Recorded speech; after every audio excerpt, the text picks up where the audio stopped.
Hello everyone, welcome to engineers group. Myself के आज की क्लास के अंदर अपन पढ़ने वाले मेजरमेंट ऑफ रेनफॉल या फिर अपन कह सकते हैं मेजरमेंट ऑफ प्रिसिपिटेशन। तो देखो बेसिकली जब अपन मेजरमेंट की बात करें और प्रिसिपिटेशन के अंदर जो रेनफॉल हो रहा है यानी कि प्रिसिपिटेशन एज रेनफॉल, ठीक है, इसी को अपन मेजरमेंट की यहाँ बात कर रहे हैं। तो बेसिकली ये जो मेजर किया जाता है वो किससे किया जाता है भाई? एक डिवाइस होता है, उसका नाम होता है क्या? Rain gauge. तो the precipitation as rainfall is measured by a device is known as the rain gauge. उस डिवाइस को क्या बोला जाता है भाई? रेन गेज बोला जाता है। और भी इसके कई नाम हैं, जैसे कि आपने यहाँ पे दिख रहा होगा आपको, ऑर्बोमीटर भी इसको बोल दिया जाता है, पुलग्रोमीटर भी इसको बोला जाता है, या फिर हाइटोमीटर भी इसी को ही बोला जाता है। तो ये बेसिकली क्या है? रेन गेज है। यानी आपको सिर्फ यही याद रखना है कि आपसे एक ऑब्जेक्टिव में पूछे कि रेन गेज या फिर रेनफॉल को किस में मेजर किया जाता है, ठीक है, तो वो यदि आपसे यूनिट पूछ रहा है तो mm के अंदर या फिर सेंटीमीटर के अंदर मेजर किया जाता है। किस डिवाइस से यूज किया जाता है तो वो रेन गेज से मेजर किया जाता है। यदि रेन गेज ऑप्शन में नहीं है, इनमें से कुछ भी आपको मिल जाए, ठीक है, रेन गेज मिल जाए, ऑम्ब्रोमीटर मिल जाए, या फिर पुलग्रोमीटर मिल जाए, या फिर हाइटोमीटर आदि आपको मिल जाता है, तो ये उसका क्या होगा? करेक्ट आंसर होगा। ठीक, नेक्स्ट जो अपन पढ़ने वाले हैं आज वो पढ़ेंगे अपन types of rain gauge. Types of rain gauges, कि भाई रेन गेज के कौन कौन से टाइप होते हैं उनके बारे में आज अपन पढ़ने वाले हैं। तो देखो फर्स्टली अपन इसको क्या दो कैटेगरी के अंदर डिवाइड कर देते हैं। एक तो अपने होते हैं रिकॉर्डिंग टाइप और एक अपने होते हैं नॉन रिकॉर्डिंग टाइप। एक तो अपने क्या हो गए भाई? Recording type.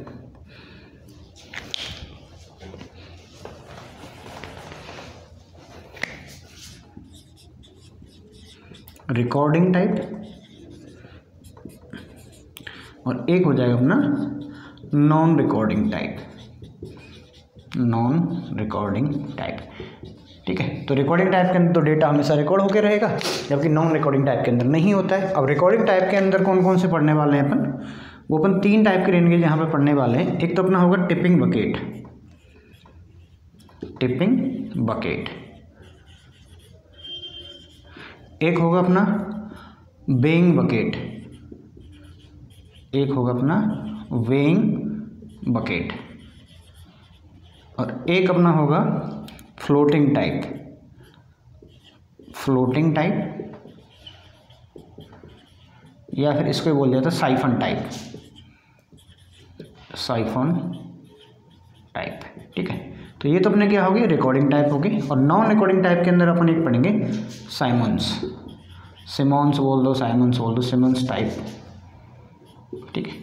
तो ये बेसिकली क्या है? रेन गेज के टाइप्स हैं जो अपन आज पढ़ने वाले हैं, ठीक है। तो अपने इसमें तीन तो क्या है? रिकॉर्डिंग टाइप है, और एक मेरा क्या है? नॉन रिकॉर्डिंग टाइप है, ठीक है। एक मेरा क्या है? नॉन रिकॉर्डिंग टाइप है। नॉन रिकॉर्डिंग टाइप में कौन सा है अपना? सिमॉन्स, ठीक है, वाई लगा देना यहाँ पे। सिमॉन्स टाइप का जो है वो क्या है? नॉन रिकॉर्डिंग टाइप है। तो one by one upon discuss करते हैं। जैसे फर्स्ट अपन एक है, पहले इसको ले लेते हैं सिमॉन्स को, या साइमन बोल दो, सिमॉन्स बोल दो, जो आपकी श्रद्धा है वो आप इसको प्रोनाउंसिएशन कर सकते हैं। सिमॉन्स टाइप, ठीक है। तो ये कैसा है भाई? ये मेरा क्या है? नॉन रिकॉर्डिंग टाइप है। कौन सा है भाई? या फिर आप इसको लिख दो non recording type. Non recording type. तो बेसिकली नॉन रिकॉर्डिंग टाइप के अंदर कौन सा, यदि आपसे पूछा जाए कि नॉन रिकॉर्डिंग टाइप कौन सा है, और आपको चार ऑप्शन मिल जाए भाई, साइमॉन्स है, टिपिंग बकेट है, वेइंग बकेट है, फ्लोटिंग बकेट है, या फिर साइफन टाइप है, तो कौन सा रहेगा अपना? सिमॉन टाइप्स रहेगा। तो बेसिकली ये जो नॉन रिकॉर्डिंग टाइप जो रेन गेज हैं वो अपन को क्या है? कंटिन्यूसली मेजरमेंट नहीं देते हैं। क्या नहीं देते भाई? कंटिन्यूस मेजरमेंट नहीं देते हैं। यदि अपन ग्राफ भी बनाना चाहें, ठीक है, ग्राफ किस किस का बनाएंगे भाई? रेनफॉल वर्सेस टाइम, यानी एक मैंने इधर टाइम ले लिया और इधर मैंने रेनफॉल को ले लिया, तो उसका यदि मैं ग्राफ बनाऊं तो वो अपन को क्या मिलेगा? एक कंटिन्यूस डायग्राम वहाँ पे नहीं मिलेगा, क्योंकि इसके अंदर तो कोई डेटा रिकॉर्ड ही नहीं हो रहा भाई। मान लिया कि अपन ने एक रेनफॉल को, रेन गेज को रख दिया और वो फुल हो गया, ठीक है, तो उस पर्टिकुलर पीरियड के अंदर अपन को टोटल वेट तो पता लग जाएगा कि कितना बारिश हुआ है, लेकिन उस पर्टिकुलर टाइम के अंदर कितना हुआ वो भी अपन को नहीं पता लगेगा, ठीक है। तो इसलिए ये कौन सा होता है? मेरा नॉन रिकॉर्डिंग टाइप होता है, ठीक। तो यदि आप चाहो तो लिख सकते हो कि भाई इसका काम क्या है, या फिर ये कंटिन्यूस प्लॉट देता है या नहीं देता है, ठीक। तो आप लिखोगे they do not give, Symons type की बात करो, ठीक है, सिमॉन्स टाइप की बात करें, फिर अपन बात करें नॉन रिकॉर्डिंग टाइप की। दे डू नॉट गिव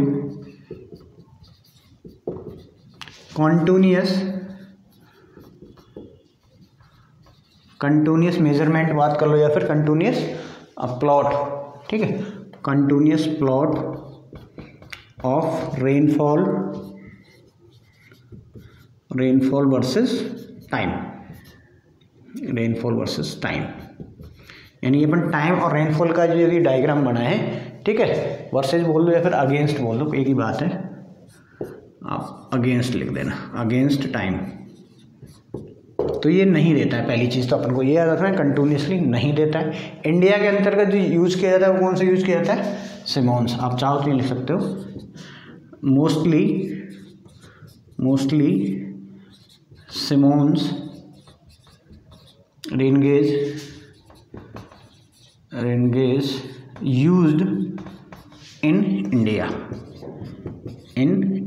इंडिया के अंदर मोस्टली ये यूज़ किया जाता है। अब ये होता क्या है, उसके होता कैसा उसके बारे में बता देता हूँ मैं आपको। इसके अंदर कुछ नहीं होता, एक ऊपर अपन एक फ़नल लगा देनी है, ठीक है, फ़नल तो आप जानते ही हैं, ठीक है, जिसमें से कई बार जैसे आपने लिक्विड को डाला होगा ऑयल वगैरह को, तो इसको अपन क्या कह देते हैं भाई, फ़नल कह देते हैं। ये मेरी क्या है, एक फ़नल है, ठीक है। इस फ़नल के अंदर क्या होगा, वाटर कलेक्ट होगा, इस फ़नल के थ्रू क्या होगा, एक वाटर कलेक्ट होगा, जिसको मैं एक कंटेनर के अंतर्गत, इसके साथ एक अटैच क्या होता है, एक कंटेनर होता है, ठीक है, और इसको मैं ग्राउंड से इस तरह से कुछ अटैच कर दूँगा, सीमेंट कॉन्क्रीट का मैं बेड बना दूँगा, उस बेड के ऊपर मैं क्या कर दूँगा, इसको फिक्स कर देता हूँ, ठीक है, इसको आप ऐसे कर लो।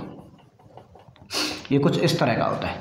यदि आपसे इसकी, और ये सर्कुलर होता है, इसका डाया की मैं बात करूँ तो इसका जो डाया होता है, ये डाया, ठीक है, ये डाया होता है इसका 127 mm, ठीक है, और इसका फनल के विद में ये क्या होती है, ऊपर की जो हाइट होती है पूरी, वो हाइट कितनी होती है, यदि मैं इसको पूरे को मैं ले लेता हूँ इस तरह से, डब्बे में बंद कर देते हैं इसको इस तरह से,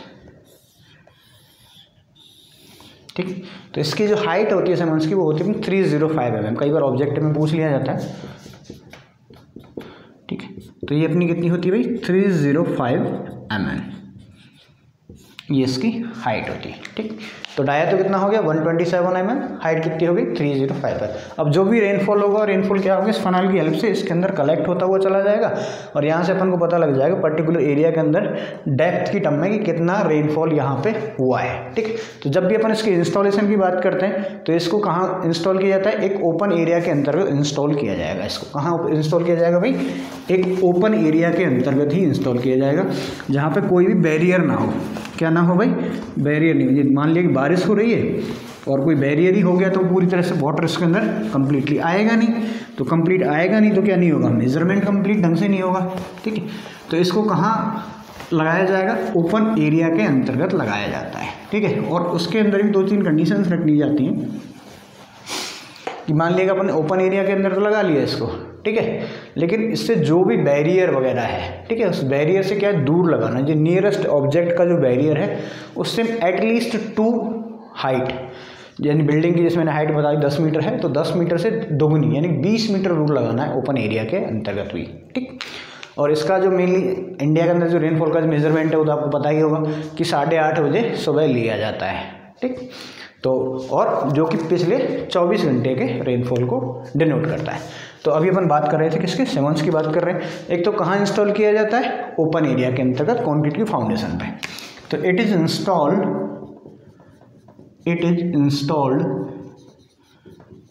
एट ओपन एरिया, ठीक है, एट या फिर installed in an open area और किसके ऊपर, कंक्रीट की फाउंडेशन होनी चाहिए इसकी, ठीक है, area on A concrete foundation, concrete की फाउंडेशन के ऊपर इसको लगाया जाता है। सेकंड बात कर रहे हैं कि मिनिमम डिस्टेंस कितनी होनी चाहिए रेन गेज की नियरेस्ट ऑब्जेक्ट से, ठीक है। तो distance of rain gauge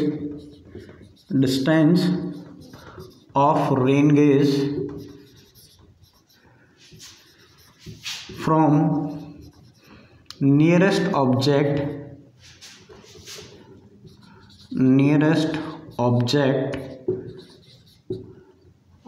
should be twice, ठीक है, should at least twice at least twice of the height of object, height of the object, जो भी ऑब्जेक्ट है उसकी हाइट से दुगनी होनी चाहिए, ठीक है। नेक्स्ट, और जो भी मेजरमेंट किया जाएगा कब किया जाएगा, अपने वही 8:30 बजे किया जाता है।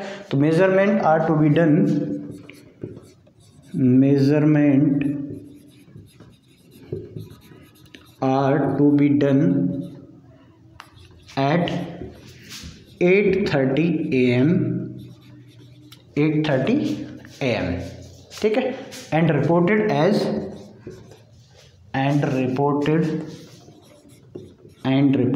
As last 24 hours as rainfall of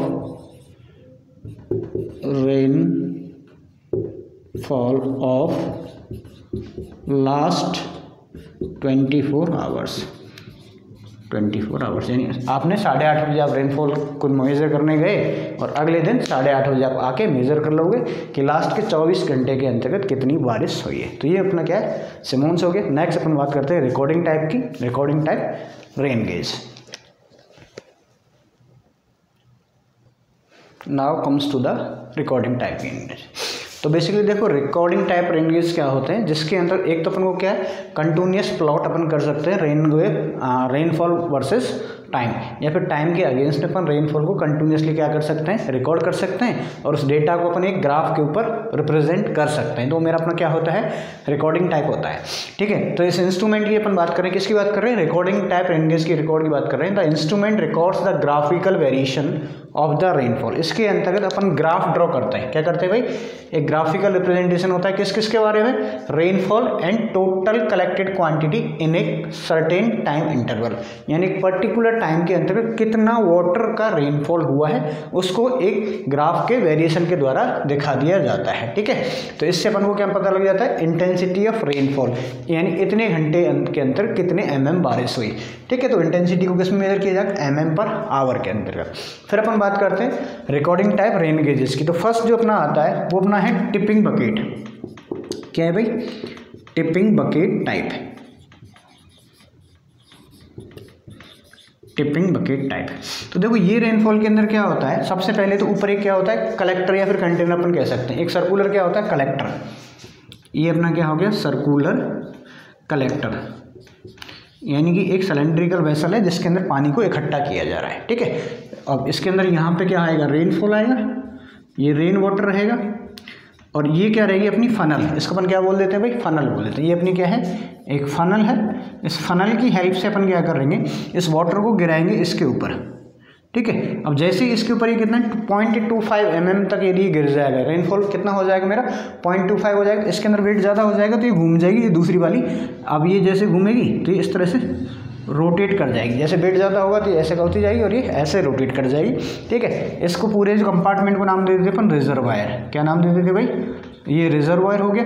अब यहाँ जो भी वाटर कलेक्ट होगा उसके ऊपर नीचे एक मेजरिंग ग्लास के अंतर्गत या फिर मेजरिंग फ्लास्क बोल सकते हैं, ये होगा अपना क्या, मेजरिंग ग्लास।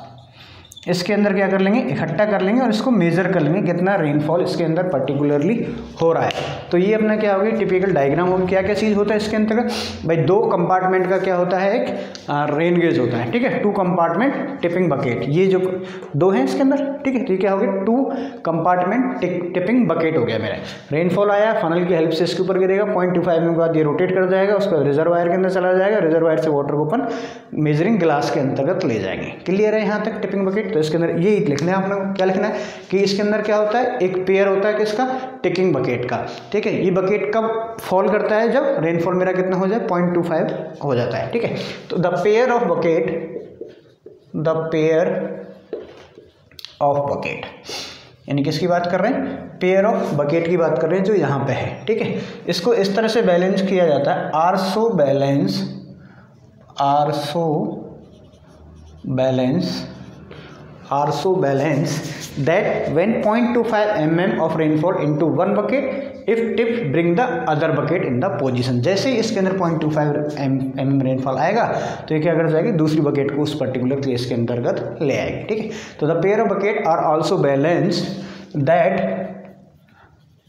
कैसे बैलेंस करते हैं कि when जब रेनफॉल कितना हो जाए मेरा 0.25 हो जाए, ठीक है, 0.25 mm of rainfall into one bucket,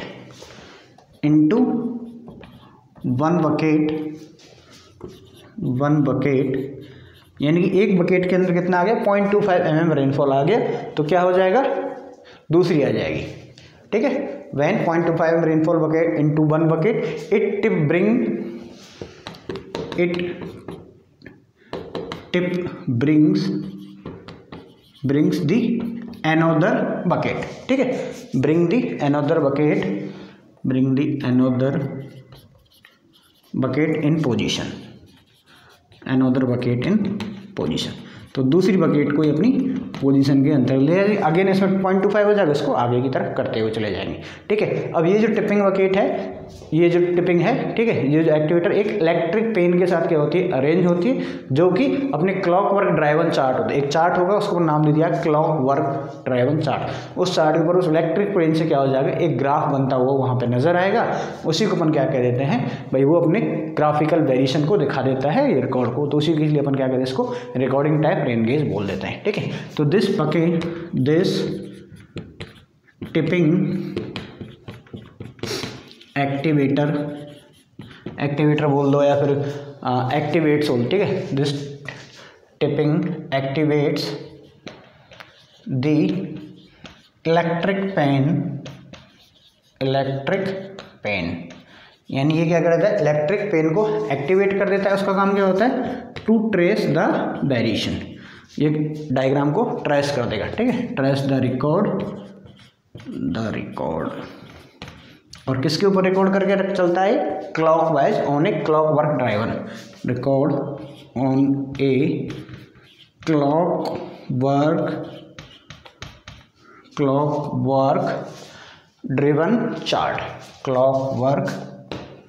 driven chart, ये सिंपल सी कहानी है इसकी। उस चार्ट पे क्या दिखा देगा, इस पूरे वेरिएशन को दिखा देता है। तो क्लियर हो गया टिपिंग बकेट क्या क्या होता है इसके अंदर, दो, एक सर्कुलर कलेक्टर होगा, एक फनल होगा, और एक 2 कंपार्टमेंट का क्या होगा, एक टिपिंग बकेट होंगी। इस बकेट के अंदर 0.5 आने के बाद ये रोटेट कर जाएगी, रिजर्वायर में जाएगा, मेजरिंग फ्लास्क हो जाएगा, ठीक है, क्लियर हो गया यहाँ तक टिपिंग बकेट।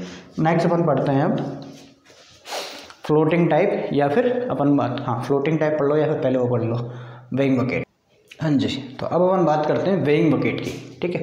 जैसे कि देखो नाम से ही जाहिर है, वेइंग बकेट मतलब क्या होता है, एक पर्टिकुलर वाटर, इसके बाद रेनफॉल होगा, जब एक अपन उसका मशीन ले लेंगे, ठीक है, मतलब वेइंग मशीन रहेगी, उसके अंदर वेट ले लेंगे, तो एक पर्टिकुलर वेट के बाद में क्या करेगा, वो जो पेन है वो चार्ट पे ड्रॉ करेगा। जैसे डायग्राम में आपको दिख रहा होगा कि ये क्या है, एक रेन गेज है, इसका पूरा एक तो क्या है मेरा, ये मेटल कवर है, मेटल कवर के अंदर ये अपना वही क्या हो गया, कलेक्टर हो गया, ठीक है। उसके कलेक्टर के वाटर को क्या करेगा, ये रिसीविंग फनल रहेगी, ये फनल क्या करेगी, इस वाटर को इसके अंदर लाएगी, यानी कि बकेट है, इस बकेट के अंदर पानी जो फनल से आएगा वो इसके अंदर इकट्ठा होता हुआ जाएगा।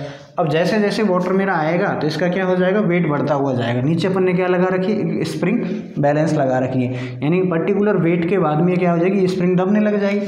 और इसी स्प्रिंग के साथ में मैंने क्या रखा है, एक इलेक्ट्रिक पेन को अरेंजमेंट कर रखा है। क्या कर रखा है भाई, इलेक्ट्रिक पेन का अरेंजमेंट कर रखा है। अब जितना ज़्यादा वेट होगा तो वो इस पूरे चार्ट के अंतर्गत क्या करेगा, वो लाइन्स ड्रॉ कर देगा, पूरी लाइन्स ड्रॉ कर देगा। भाई जितना ज़्यादा वेट होता जाएगा ये पेन जो है नीचे की तरफ खिसकता हुआ चला जाएगा, ठीक है। तो जैसे अब जितना ज़्यादा वाटर, यानी ये पूरा जो डेटा देगा वो मेरे को क्या देगा, कम्युलेटिव देगा, इकट्ठा होता हुआ देगा। जैसे पहले इसके अंदर मान लिया कि 50 ग्राम वाटर है, उसका 100 ग्राम वाटर आएगा, 200 ग्राम वाटर आएगा, वो क्या करेगा, इस स्प्रिंग बैलेंस की हेल्प से स्प्रिंग दबती चली जाएगी, जितना ज़्यादा वेट होता हुआ चला जाएगा। फिर इस पेन का अरेंजमेंट किया हुआ मैंने रिवॉल्विंग ड्रम से, जिसके ऊपर क्या होगा, पूरा चार्ट मेरा ड्रॉ हो जाएगा, ठीक है। और ये मेरा क्या होगा, क्लॉक मैकेनिज्म है, जिसके अकॉर्डिंग मैं डेटा को रिकॉर्ड भी यहाँ पे कर पाऊंगा, ठीक है। क्लियर हो गया, डायग्राम अपने क्लियर हो गया। अब काम क्या होता है इसका, मेनली यही है कि ये जो एमपीटी कैच है ये क्या करेगा, वाटर को कलेक्ट करेगा, ठीक है। तो ये catch empty into a bucket mounted and A weighing scale, इस वेइंग स्केल के ऊपर जो भी वाटर है उसके अंदर इकट्ठा होता हुआ चला जाएगा, ठीक है। ये जो बकेट है इस कंटेंट के अंदर क्या होगा, एक क्लॉक ड्रिवन चार्ट होगा, उस चार्ट की हेल्प से इंस्ट्रूमेंट है यहाँ पे प्लॉट करता हुआ चला जाएगा। जिसके अंदर 3 पॉइंट है वो अपन को लिखने हैं, ठीक है। पहला तो क्या लिखना है कि जो कैच है वो एमपीटी का वो किस में होगा, into bucket mounted weighing scale. ये जो पूरा कैच था इसका जो पानी है वो किसके अंदर आ जाएगा, इसके अंदर पूरा कलेक्ट होता हुआ आता चला जाएगा, ठीक है। तो द कैच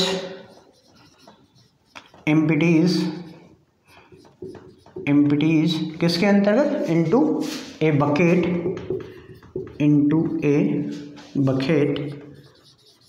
और वो बकेट किसके साथ अरेंज है, वेइंग मशीन का, ठीक है। माउंटेड ऑन ए वेइंग या फिर स्प्रिंग वेइंग कह सकते हैं आप, ठीक है, on A weighing scale,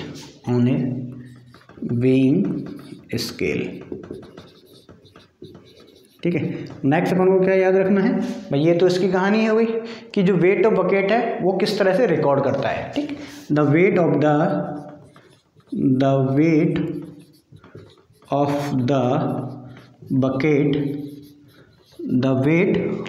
bucket and it's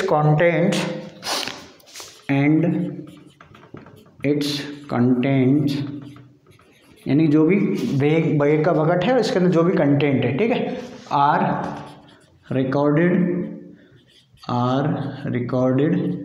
on किसके ऊपर रिकॉर्ड होगा, अपना क्लॉक वर्क ड्राइवन चार्ट के अंदर, on clock work driven chart. इस चार्ट के ऊपर क्या होता हुआ चला जाएगा। इसका बस ये देता क्या है, कम्यूटेटिव देता है, ठीक है। The instrument gives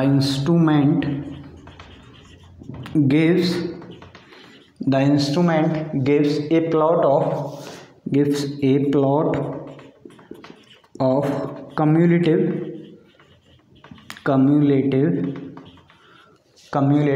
rainfall against time,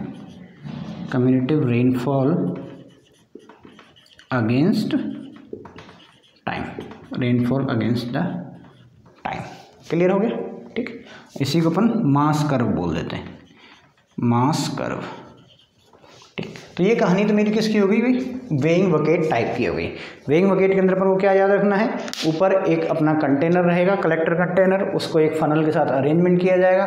funnel की हेल्प से क्या हो जाएगा, जो वाटर है मेरे कैच बकेट के अंदर आ जाएगा, जो कि एक स्प्रिंग बैलेंस के साथ माउंटेड है, ठीक। उसके बाद इस वेइंग मशीन की जैसे यहाँ से इलेक्ट्रिक पेन है, ये पूरा डायग्राम चार्ट कर देगा। जो रिवॉल्विंग ड्रम है इसके ऊपर इस चार्ट को फोल्ड किया हुआ जाता है, जैसे जैसे अपन ग्राफ कर जाते हैं चार्ट ओपन होता हुआ चला जाता है, और इसके साथ में एक क्लॉक मैकेनिज्म होती है जिससे अपने को जो डेटा है पूरा क्लॉक वर्क ड्राइवन चार्ट के अंतर्गत आ जाता है। इसके अंदर जो भी डेटा रहेगा वो कैसा रहेगा, मेरा कम्यूलेटिव की टर्म में आएगा। तो यहाँ पे यदि मैं यदि रेनफॉल उसके बारे में वर्सेज जो ग्राफ बनाऊंगा वो किसका होगा, कम्यूलेटिव रेनफॉल वर्सेज टाइम, ठीक है। Cumulative rainfall against the time होती है। इस ग्राफ को अपन क्या कह देते हैं, मास कर्व भी बोला जाता है, ठीक है। नेक्स्ट अपना आता है अपना नेचुरल साइफन, लास्ट है अपना नेचुरल साइफन।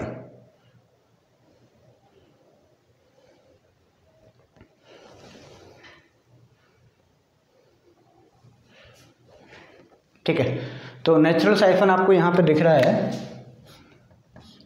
Natural siphon. अब इसका दूसरा नाम भी है फ्लोटिंग टाइप। देखो फ्लोटिंग टाइप इसको समझते हैं कि ये अपना वही फनल है, ये क्या है भाई, अपना वही फनल है। फनल के अंदर क्या होगा, रेनफॉल होगा, फनल के अंदर रेनफॉल होगा। जैसे जैसे तो ये नीचे की तरफ क्या हो जाएगा, जो वाटर है वो इकट्ठा होता हुआ चला जाएगा। क्या हो जाएगा, इकट्ठा होता हुआ जाएगा, पर्टिकुलर टाइम तक इकट्ठा होता जाएगा। और इसके ऊपर क्या होता है, एक ये फ्लोट लगा हुआ आता है। तो जैसे जैसे वेट बढ़ता जाएगा तो फ्लोट क्या हो जाएगा, ऊपर की तरफ मूवमेंट करता हुआ चला जाएगा, यहाँ पहुँच जाएगा। जब वाटर लेवल यहाँ पहुँच जाएगा, जब वाटर लेवल यहाँ पहुँच जाएगा तो यहाँ इसी तरह से एक पर्टिकुलर लिमिट के बाद में फिर यहाँ इसके अंदर क्या होता है, एक नेचुरल साइफन होता है, ठीक है। उस नेचुरल साइफन की वजह से क्या हो जाता है, वाटर बाहर आ जाता है। नेचुरल साइफन की वजह से वाटर बाहर आता हुआ चला जाएगा, फिर वापस से कंटेनर खाली हो जाएगा तो फ्लोट है वापस से ड्रॉप हो जाएगा, ठीक है। उसका धीरे धीरे इकट्ठा होता हुआ जाता है। इस डेटा को इस तरह से कलेक्ट कर लिया जाता है। तो basically the rainfall collect on the funnel shape collector is lead into A float chamber causing the float of rise. जैसे जैसे राइज होता जाएगा तो फ्लोट को इकट्ठा होता हुआ चला जाएगा। तो द रेनफॉल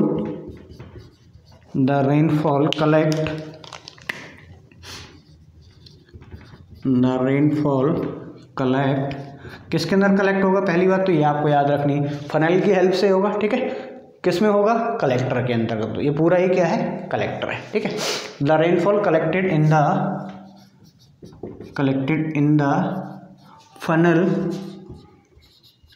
द फनल, जो कि किस काम आएगी, इकट्ठा करने के लिए, ठीक है। Funnel shaped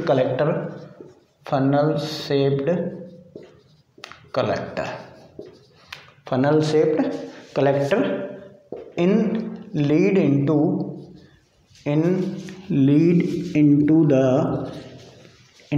into the a floating chamber, ठीक है, into a floating chamber। और ये फ्लोटिंग चैम्बर कौन सा है, ये वाला है, ठीक है। ये वाला मेरा क्या है, पूरा फ्लोटिंग चैम्बर है। इसके अंदर जो वाटर है वो इकट्ठा होता हुआ जा रहा है, ठीक है, फ्लोटिंग चैम्बर। अब इससे क्या होगा, ये फ्लोट ऊपर की तरफ राइज होता जाएगा। Floating chamber causes the float rise. इसकी वजह से जो फ्लोट है वो क्या होता जाएगा, ऊपर चला जाएगा, ठीक है, फ्लोट टू राइज। चलो ये भी ठीक है। उसके बाद अपन बात करते हैं, जैसे जैसे जो फ्लोट है वो राइज करता जाएगा, इसके साथ में क्या होता है, एक पेन अटैच होता है। क्या होता है, पेन अटैच होता है लीवर आर्म के थ्रू, जो कि अपनी उसी ड्रम के अकॉर्डिंग क्या देगा, क्लॉक वर्क चार्ट अपने को दे देगा, ठीक है। As the float rises,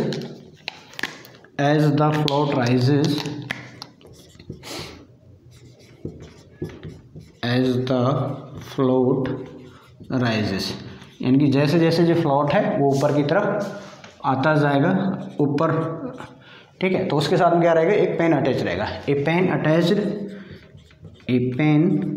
attached with float draw the variation on किसके ऊपर, अगेन वही अपना कौन सा चार्ट होता है, क्लॉक वर्क ड्रिवन चार्ट, ठीक है। कहाँ थे, हाँ। As the float rises the pen attach with the float draw the variation on clock work driven chart, ठीक है। तो ये ड्राइवन चार्ट के ऊपर इसका अपना डेटा दे दिया जाएगा।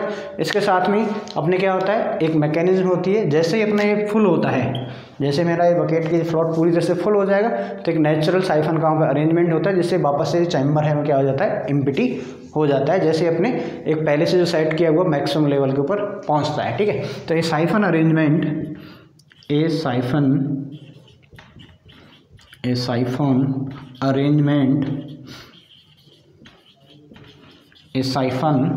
arrangement empties the float chamber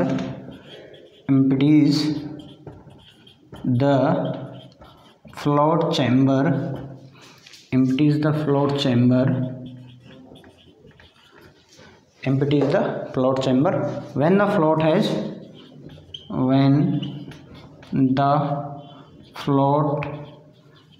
has reached his preset maximum level,